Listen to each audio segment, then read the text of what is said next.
Hello and welcome back to the Argyle CISO Leadership Forum. My name is Vicki Lynn Brunska with Argyle. It's great to have everyone joining us today. A couple of notes before I turn things over to our panel moderator for this session and our panelists. First, a quick reminder to stop by our sponsors' virtual booths at any time during today's event and for the following week. Our partners are committed to providing you with valuable content and a great overall experience at any time during today's event. You can visit their virtual booths from the main agenda page.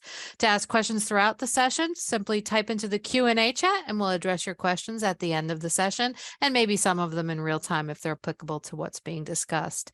And now, without further delay, I'd like to introduce our moderator for the session, Dan Sorensen, Chief Information Security Officer, Cyber Intel Officer at the Air National Guard. We're very excited to have Dan and our panelists with us for a panel discussion titled Automation Nation, Benefits and Limits of Security Automation.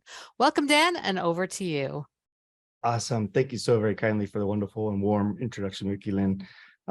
Nothing else to do or to say about myself, but I'd like to go around the panel and have each one of them have a quick 30-second intro so you can understand the backgrounds that we actually have here today. Nikolai, would you like to start out? Of course, my pleasure. Nikolai Zlatarev, Chief Information Security Officer and Global Head of Cybersecurity at Castleton Commodities International. This is a global energy trader and asset infrastructure investor. We work on 3 continents. I have been in my role for 5 years, since 2018, and I love it. Pleasure meeting you.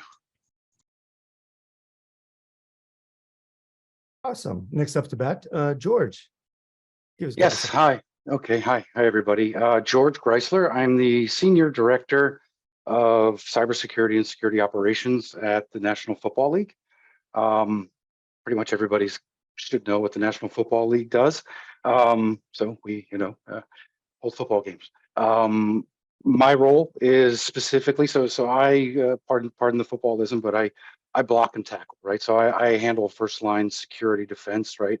So within security operations, we work on the detection and the analysis, incident response, cyber threat intelligence, tooling, configuration, et cetera. So we work with, and I report directly up to the Chief Information Security Officer of the NFL. I've been here 3 years, and nice to be included. Thank you. Thank you for the intro. Vishal, please go ahead. Good morning. My name is Vishal Gupta. I'm the CIO and CTO at Lexmark International. I'm based out of Northern Virginia, and Lexmark is focused on imaging and IoT. I've had more than a dozen years in cyberspace. I was also, in addition to kind of basically running the cyber operations at multiple companies, I've also been on the path of creating cyber products. I was a SVP at Symantec, where we created a number of early cyber products that are deployed today, as well as, I've been also a CTO at other cyber companies as well, in terms of also creating not just security, but also privacy platforms. So great. It's great to be here. Outstanding. So the forum that we'll have today, we'll go over a few brief questions and go around with our panelists to get their background understanding. And from there, towards the end, we'll have a Q&A, a little discussion, so you can kind of ask anyone either open-ended questions for each of our backgrounds, or specifically something we may not have touched on, one of the questions we are going to discuss now. So let's go ahead and start out with that. First question of the day for our panelists is, how are AI, automation, bots, and other trending technologies changing the cybersecurity landscape? And if we could start out with Nikolai and give us your opinion. What do you think? So, of course, I hear both sides. I hear those who think that AI is an enabler and force multiplier. I hear the other side who are afraid of the negative impacts of AI. I'm more on the enthusiastic side at the moment. I see immediate benefits in my day-to-day life in terms of threat detection, the speed with which threats are detected, the ability to quickly synthesize large pieces of information from a variety of diverse sources and mingle them together for executive consumption, where some decisions or all decisions may be made. And also, it makes me very optimistic in terms of the future of my job, because in each case, I have to do a cybersecurity review of any new technology. So these new technologies require a lot of thinking, a lot of analytics from different angles of their pros, cons, and last but not least, where data are stored, data which is submitted to these search engines or engines of the future, search engines we had until now. So do we have non-disclosure agreements? What kind of agreements we must have? That's just another work stream in my life, which is added to the rest. Mhm. No, that's great. It's really a awesome perspective, and really kind of brings it into context, not just a generalized aspect, but specifically for your career and your experience as a seasoned cybersecurity professional. Going from there, George, posing the same question. Yeah, so I'm aligned with Nikolai. There's, good and bad, right? And so as a security operations person, there's the enabler piece, right? Hordes of information, right? Everything's like, put it in a SIM, let's have log files, let's do this, let's do that, right? So having that visibility, being able to contextualize, right? Because of the extreme volume of information that we get, is that benefit side, right? Something that can clear through the noise, right? Wheat from the chaff, so that we're only paying attention to the high fidelity items. So that's there. Then the other part is, of course, any organization that has intellectual property. So if we go into that whole piece, we're talking like GPTs, or I don't want to go down that road specifically just yet, but there are there are concerns there, right? That you're going to overshare, and that intellectual property information could be overshared, not intentionally, not maliciously, what have you, but just in general, right? Just by somebody wanting to use those types of forums. But overall, we use automation. We need it, right? Because again, it's hard to play defense. There's just, all of those statements of we need to be right all the time. They need to be right once. Threats are more sophisticated. SIMs and SOARs, and now even XDRs are the current state now. Right? That's just kind of where we are. So we leverage it on a lot of platforms. We simply have to. We're 24/7, 365 operational group, and we're a target-rich environment. So it gives us the best leg up to protect the shield. And that's kind of how we approach it. Yeah, it's vitally important. I recently chatted about 2 weeks ago with the SVP for Denver Broncos here, not to kind of get into too much of sports, but we were kind of discussing, and one of the things we brought up is being in that aspect where you can be agile, not putting all your eggs in the same basket, not just having all on-prem or all in the cloud, or hey, we're going to go to AI and automation and everything's there. Well, it's good to mix it up some and all. So completely agree.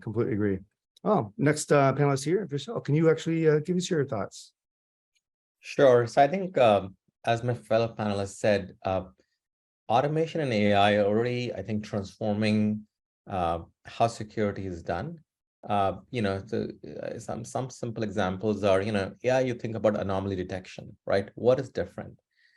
And so typically AI is very good at looking at patterns and looking at what is different this time. Maybe the identity is different, right? Hey, how come somebody is logging who used to log from this location or logging into another location or logging from a different device? So is their credential stolen? Is the machine compromised? Is there a content getting downloaded that typically doesn't get downloaded, right? So it's pretty good at essentially looking at what is typical baseline and what is an anomaly. And based on those patterns, I think, it can, along with automation, really enable faster security outcomes, right? Whether it's faster detection. We used to have a time when detection used to take 100, 200 days, right? Until FBI told you you've been breached. Many people did not know that. Now, a lot of these technologies, EDR, XDR, SIM, SOAR are helping with that, right? You have also now cases where ransomware, addressing of that, like quarantining, right? Now, whether, there's a number of vendors where you can have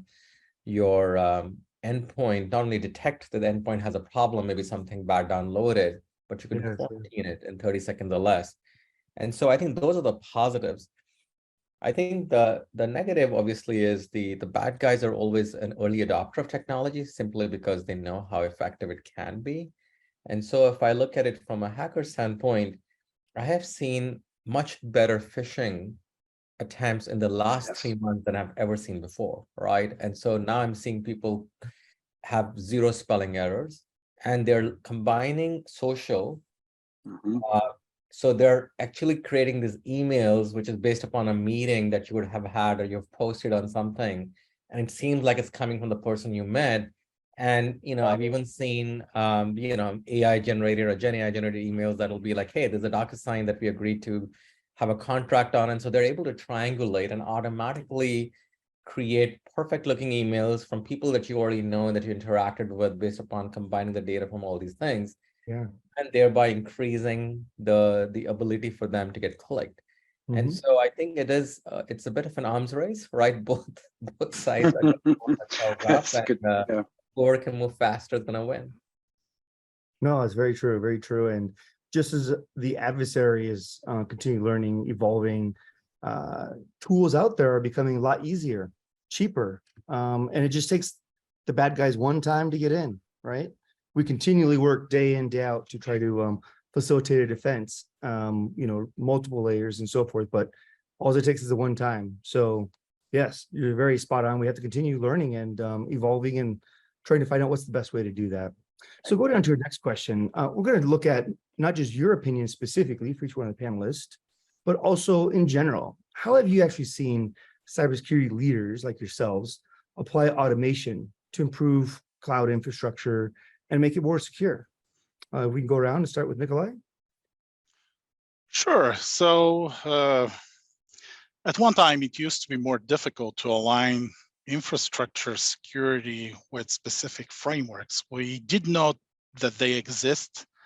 Maybe we were having some difficulty finding the best approaches toward aligning security of infrastructure with best practices, security on-prem. Now, with cloud infrastructure, there are cloud security posture management practices, which offer ready automated methods of aligning to specific compliance requirements. And if we're not even subjects to any compliance requirements, I still think this is a big improvement and a step ahead, which gives us a new starting point to apply security principles and best practices across the board, on-prem as well as in the cloud.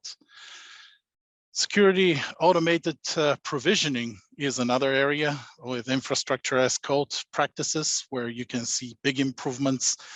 Automated security assessments, which aligns pretty much with what I mentioned, cloud security, posture management, security orchestration and incident response. We spoke about SOAR, XDR, EDR, and so on. All these improvements go hand in hand. Right now, automation makes it really more effective, more efficient also to correlate seemingly disparate events and alerts from different sources and combining knowledge from different signals into one analytics plane where everything is much easier and faster to analyze, and also that drives a much more effective incident response.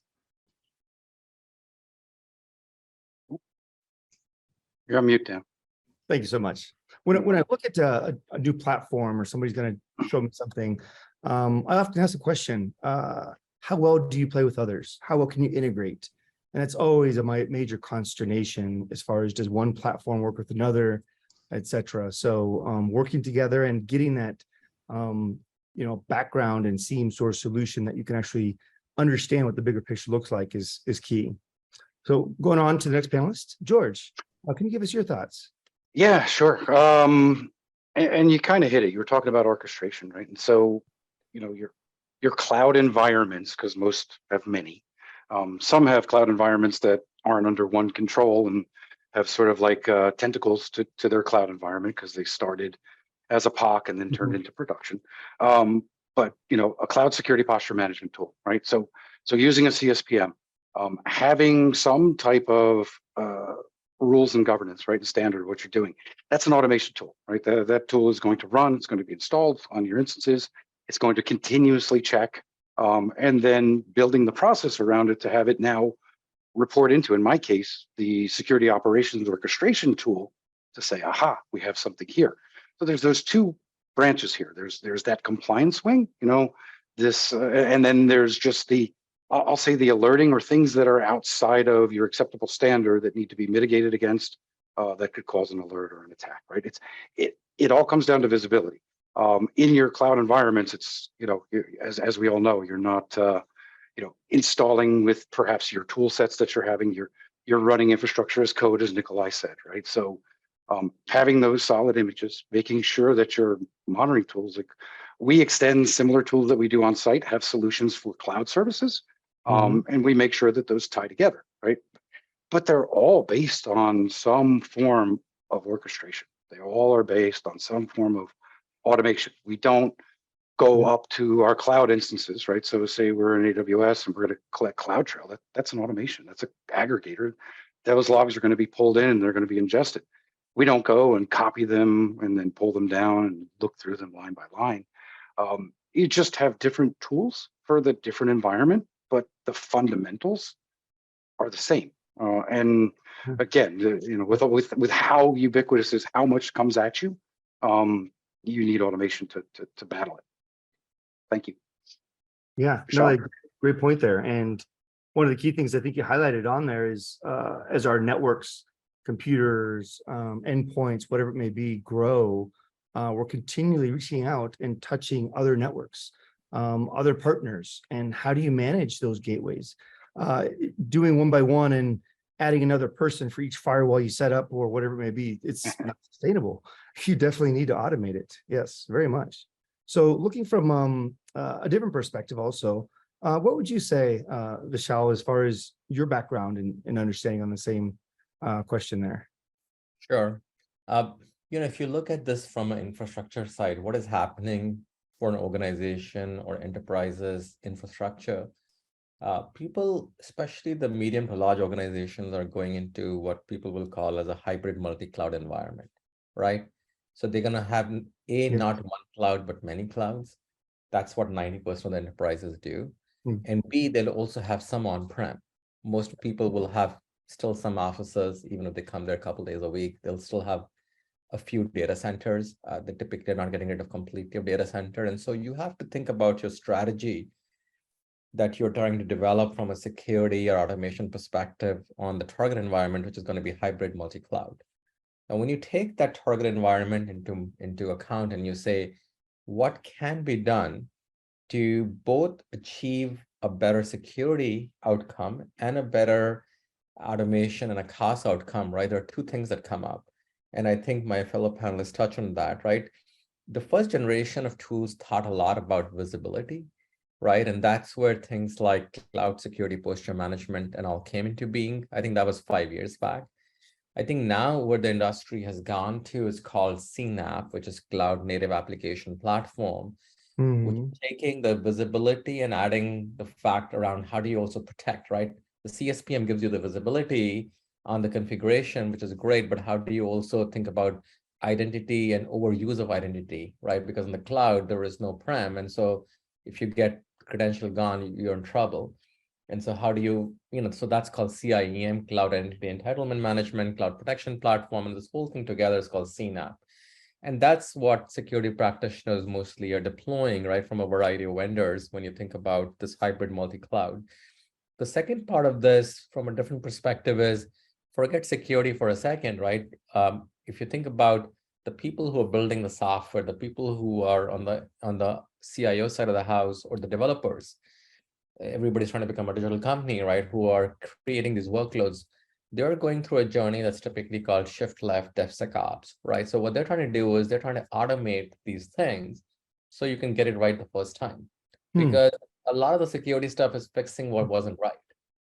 And so the idea is if these are short-lived things, you can get them right the first time. And that's where things like infrastructure as a code, Terraform, and all these things are coming into to say, can I get, because in cloud, I have high velocity, high agility, can I get them right the first time through automation of the infrastructure? So, I'm not forgetting to turn on the S3 bucket on an encryption, and then later on finding it's a problem in CSPM, right? I want to get so many things right because I have so many workloads that I'm trying to configure. So I think that's the second trend. I think finally where things are ultimately going to go is each of these two things are still good, but they're not giving you the context, right?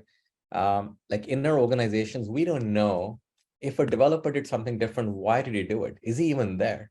Maybe you have people, there's a churn happening, right? 20% people leave. Now, are their workloads that they create still there, right? And so you sort of need more and more context around why are things the way they are? Who owned them? Who should I go to for remediation? Otherwise, you're sitting on things that are unsolvable kind of problems. Yeah, no, that makes sense. And, looking at how that really plays out, one of the key aspects I look at is it, in the cloud, on-prem? Is it one cloud versus another cloud provider? And sometimes I've noticed the answer is yes, a little bit all the above. The cloud providers do not necessarily play nicely often. You can't put something in Google Cloud and take it out and put it in AWS or Azure, et cetera. But resiliency is definitely key. And it's very difficult at times to know what's the proper amount, especially based on return on investment for organizations. So pivoting to our next question, I'm going to look at specifically an understanding, not just, the AI aspect and cybersecurity leaders and what that, kind of goes on from there, but looking at trends and trying to understand. So what do you think will have the greatest effect on security automation and innovation going forward? Nikolai? I believe there are some new areas, some of which my colleagues already mentioned here, but there are some old ones like zero trust, which is an old concept. I think zero trust will really get an impetus to be enforced everywhere. And rather than having exceptions where some organizations have enforced zero trust and the majority have not or are trying to, that ratio will change in favor of those who enforce zero trust. Automated policy management will definitely help in the enforcement of zero trust. There are a whole host of implications, and I usually want to think in terms of more accessible and practical terms. I'm just thinking of my home network, where recently, because of a vendor offering virtual VLAN opportunity to segment your home network. And there's also the option of isolate the devices on the home network. When I read about a vendor of a device, which is IoT, basically it's an automated plug controllable through Wi-Fi. And that vendor refused to remediate 2 vulnerabilities because they said we're deprecating the product. I was not, and I'm not afraid anymore that I have to replace it overnight, because my devices on that network are really isolated from each other. Each one requires authentication. So even if one device gets compromised, that will not have a broad blast radius, so to speak. There is a whole new area where we have to look in a new way, many of which are easy to imagine. Many of them we still don't know about. Many new ones will gain insights into during the next few months or next few years. But all these areas that we have come to look at from one perspective, we'll have to revise our vision going forward in view of what automation can help with, what automation will change, and what automation will radically reinvent as a new paradigm shift. Yeah, no, that's key. I think, if somebody gave you a magic 8 ball and you say, what does the future look like? We may not know, but we can tell based upon trends, based upon things we see on a continual basis. So what would you say, George, from the same response? How is it that you would view the next trends when going forward? Sure. No, so the next trend is already, I'll say, been here. To me, artificial intelligence, previously machine learning, right? It had mentioned before, right? We're looking for the bump in the wire, right? We're looking for something that's outside the norm. Humans can't do that. So out of everything, like true artificial intelligence, machine learning, artificial intelligence, a little different. But artificial intelligence, to me, will have and continue to have, as you get into generative AIs, will impact the workforce, the skill set. It'll create new opportunities. It'll also, I guess, get rid of other items, right? So you'll be doing like you know, in the security operations component, right? There's products like I think Palo Alto has a product called, I think it's called Cassandra, right? That is basically, you know, it's an L1 security analyst. That's a generated AI piece, right? That will also not only tie into, it will go and pull through. If you're in a Palo shop, it'll go through and pull out of your XIM and your XOR and your other areas, including your cloud, and generate a profile for you, right? Because a lot of what you do when you're trying to identify something, you see that bump in the wire. Has it happened again? Does it happen often? Does it happen at this time? Who did it? What were they doing? You're trying to normalize all that. And then when it's contextualized for you, again, we mentioned before, your time to detection, containment, response is drastically improved. So to me, again, nothing new. It's just all AI for us. Thank you, Dan. That's awesome. And really, it's kind of going into, you know, someone would say as a joke, you know, what is a hacker's favorite season? Is it fall, spring, summer? And for him, he'd say it's fishing season. You know, not fishing, but guess what? It's always fishing season, and it's up. Yes, Very much yes. so. Yes, I mean, to say, and sorry to interrupt you, Dan. You know, we actually use AI tools in email to fight what we were talking about before about more sophisticated phishing attacks. So again, it's sort of that, you know, battle of AIs that's really coming about. Is my tool stronger than yours? Is my fidelity better than yours? So yeah, sorry to interrupt. No, it's awesome. Spot on. It's, you know, not the question of chicken or the egg. It's, hey, one thing improves in defenses in our networks, and then the attacker, he improves his, you know, techniques and how he's going to, you know, go about it. And well, we can do the onesie twosies, but can we do 10, 20? How about 10,000? Yeah, it's becoming more and more intricate, more difficult from the defender's perspective. So go down to Vishal, asking really the same question from your perspective. What is the next trend that you think will have the greatest effect on security automation and innovation? You know, so I have a slightly different point of view in that I think we have no dearth of technology, right? So I think with the help, we probably have almost too much technology, right? Each of the CISOs has like 20 to 50 different tools. Many of them are not integrated. Many of them are not creating the outcomes. We have trouble retaining the people we have, right? They are in very short supply, and how do you really skill them? And so my sense is it's not going to be an innovative use of technology, because there's, you know, everywhere you see in security, it's like every possible technology is there, from deep learning to generative AI to blockchain to this bot and that bot. But I think the outcomes are what we're missing.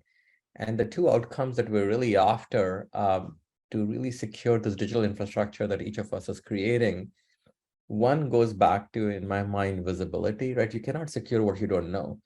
And so it took me a long time to realize this, because I thought visibility should be easy, right? Hey, we discover the stuff and we know what we've got. It turns out it's actually very complex, because, you know, people are coming in and out, devices are coming in and out, right? The gentleman before talked about IoT security. How many of us are really discovering what IoT devices we have on a network and what versions of SBOMs are on it, and how do we secure them, right? Because they may be on our printers, they may be on our projectors, might be on our cameras, right? And we learned from Target Hack how HVAC units could be hacked, and people come in, right, through POS terminals and all. And so I think the one part is where technology innovation is needed is to really give us that 100% visibility into every device that's deployed in my network, what version it's got, what are the software it's running. So that way I can, whether it's patching or inventory management and all, it sounds like basic, but most shops are not able to do that. In fact, I would say 100% of the shops don't have 100% of the visibility. And so it continues to be a huge problem. I think the other part is I would call as automated remediation. And because what happens right now is, you know, we talked about CSPM, right? You run the scan, you find out you have 1,000 problems, you prioritize the problems, okay, you're down to 200 high important problems. Who has the time when the thing is moving so fast to go and remediate all of them? And that's where you need more automated remediation. And so it's not that we don't need AI, we need deep learning, we need generative AI and all of that, but we needed to solve these specific problems around more complete visibility, more complete and automated remediations, yet with change control and more real security outcomes, which are becoming more and more complex given how fast this infrastructure is moving.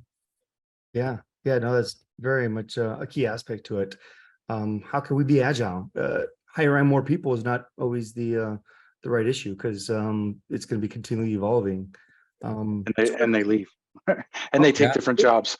It's very hard. You get people all trained up and then they You get train better them and they opportunities. leave.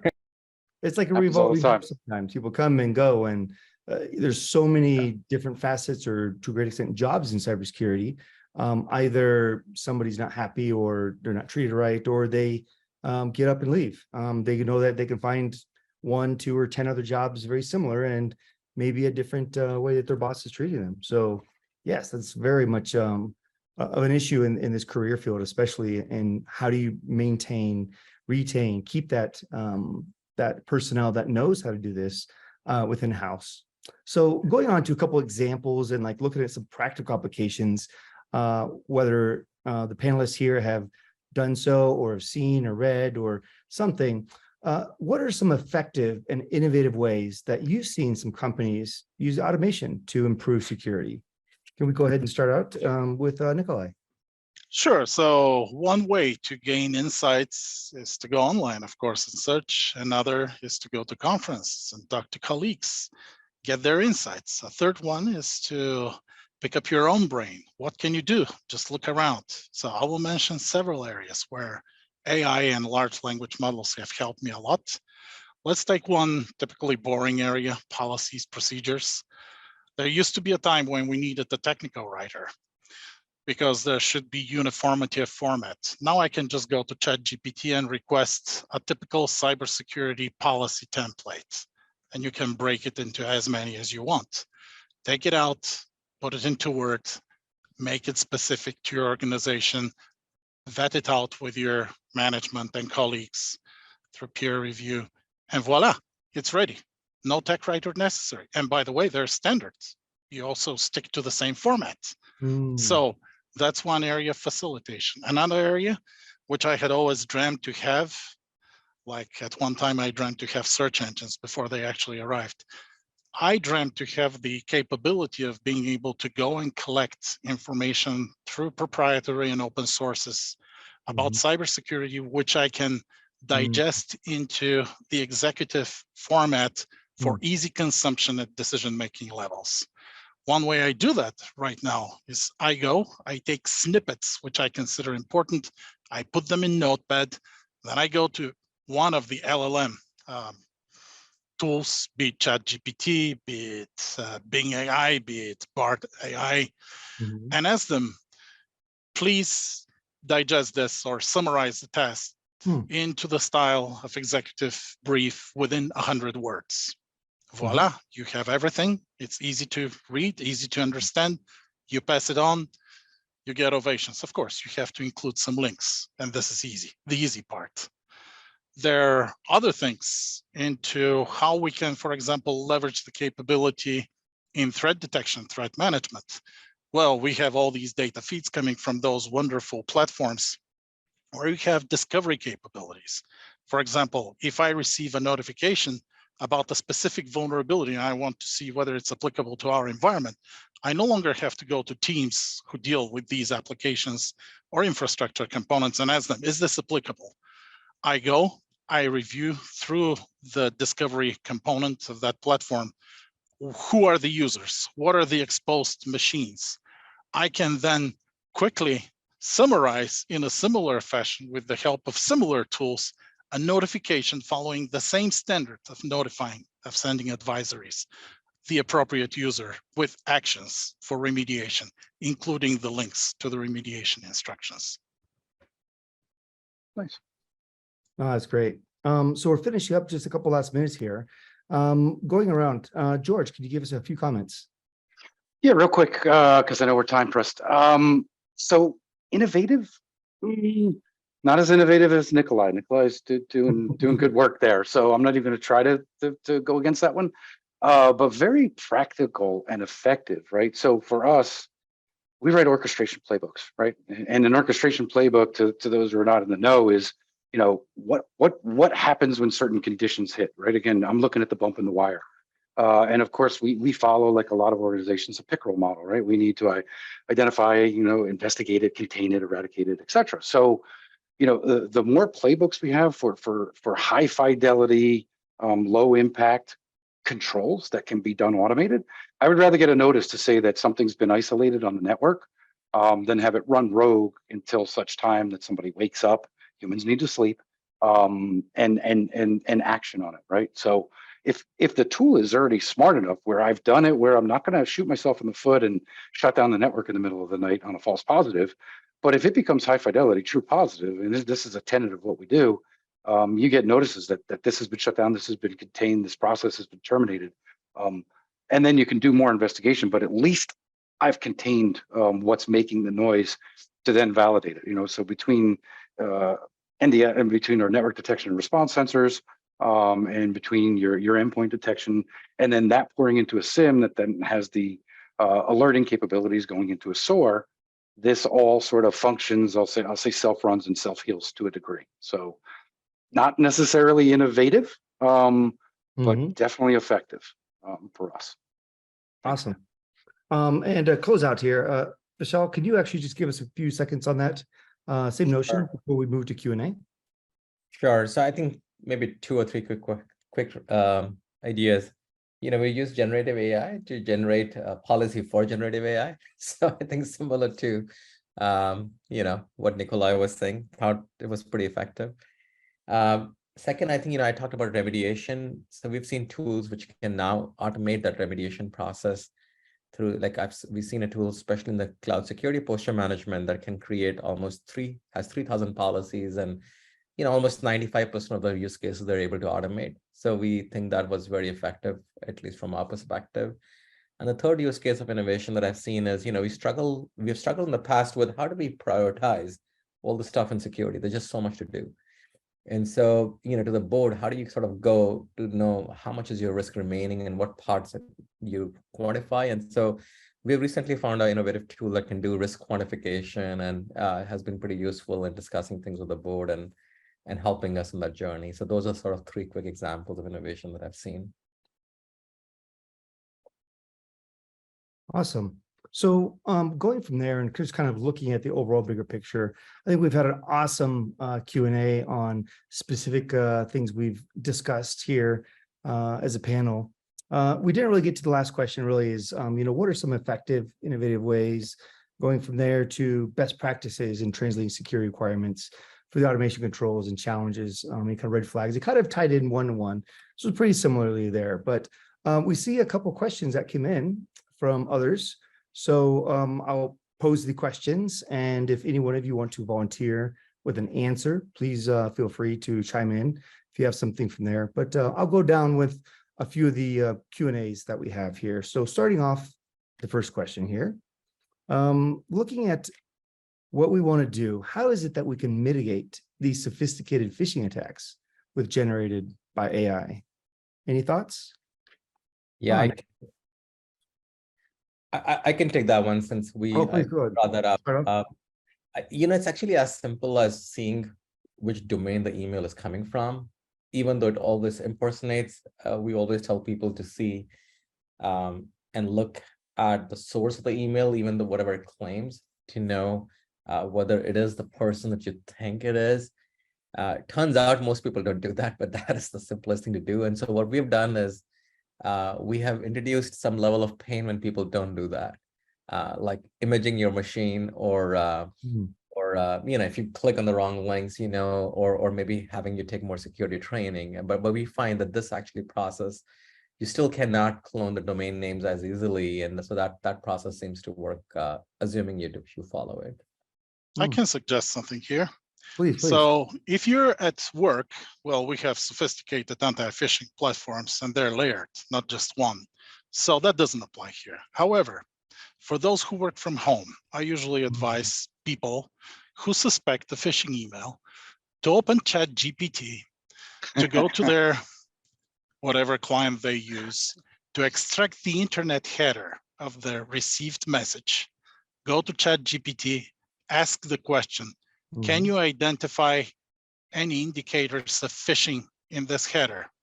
Colon, paste the header. You will see pretty intuitive suggestions. And by the way, you can continue in the discourse style to ask additional questions. Okay, how about the sender? What can you conclude? Similarly to how you would read any log messages, which previously did not make sense to you, syslog messages or any other alerts that you didn't understand. There's no longer excuse that you don't understand what the parameters of these mean. You can paste them in ChatGPT and ask questions. Just don't forget to clean up any proprietary information or personally identifiable information. Agreed. Oh, that's Thanks for very- that one, Nikolai. Spot That on. last piece is important. That's very Yeah. important. Very, very much indeed. No, it's good advice. And I think they say it's 2%, 7%, something of people that have been using AI actually have been putting PII in there inadvertently or knowingly. But that is a major issue, most definitely. So do we I any other- have to throw in 3 acronyms here. What is AI? Stands Ah. for artificial intelligence. What is the flip side of that? NS, natural stupidity. And what is when AI hallucinates?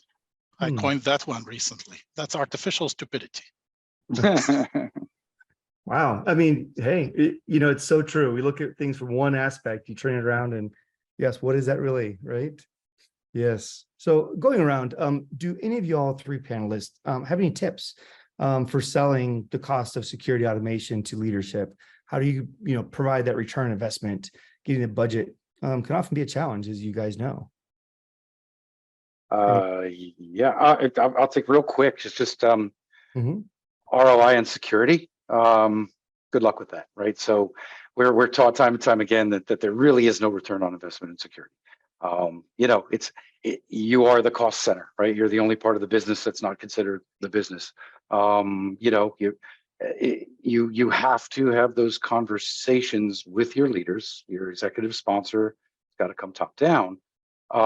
The art of the possible, right? And a little bit of, although we don't like FUD, right? We don't like the whole fear, uncertainty, doubt. If you don't do this, we're going to be hacked and we're going to be this and we're going to get hit with everything and be out of business and it's going to cost you millions, not including brand reputation, depending upon your vertical. If you have to, pay to make people right, those costs are going to far exceed, investment into a tool. So the investment is hard, but you need to then develop your key risk indicators and your key performance indicators of, again, we didn't know about this. We now have more visibility. These things are happening under our nose. We didn't know before. Not only are they happening under our nose, but we detected them. And not only did we detect them, but we detected them within, a minute, 2, 3, 7. Without this capability, these things just go and go and go. And each one of these is, a stranger in your house that you don't want. So I always try to tell people, think about it as it's a crime against your organization. Cybercrime is a crime. People are stealing money. Identity theft is a crime.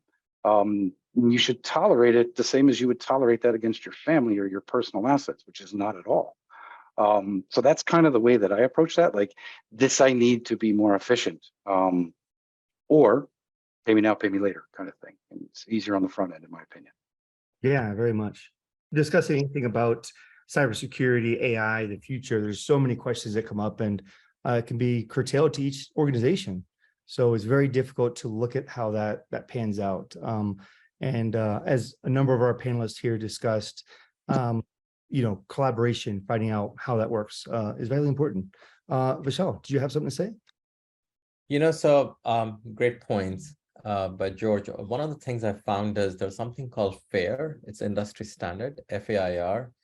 And, while ROI in a classic sense is hard, FAIR actually does a good job at quantifying the cost of not doing things, right? Because you cannot really say you'll get more revenue by doing them. So it's not necessarily the traditional ROI. And we recently leveraged a company called Threat Connect. They have a risk quantification model, and we found that has lots of good empirical data on what does that problem quantify in terms of the problem itself, right? Now, you don't know if your solution will fully solve it or 50% solve it, right? So you have to make a judgment call on any investment you make and what, how much of the problem you can mitigate. But traditionally, it's been very hard to even quantify the problem itself. And through that FAIR methodology, whether you use it from this company Threat Connect or any other vendor that leverages FAIR, I think you'll at least have a more data-based approach. Awesome. Well, thank you all panelists for your time. With that, we have to wrap up, and I'll push it back to Miss Vicky Lynn. Thank you so much. Wow, we could have kept going on this. This is a great panel. And thank you, Dan, George, Vishal, and Nikolai for such an insightful discussion and so much practical information in there. I want to thank everyone else for joining us today for this session as well. This session, along with all of today's content, will be available on demand following the event. Thank you again, all of you, for a terrific panel. Have a good day. Thank you. My Thank pleasure. you. Thank you for having us. Cheers.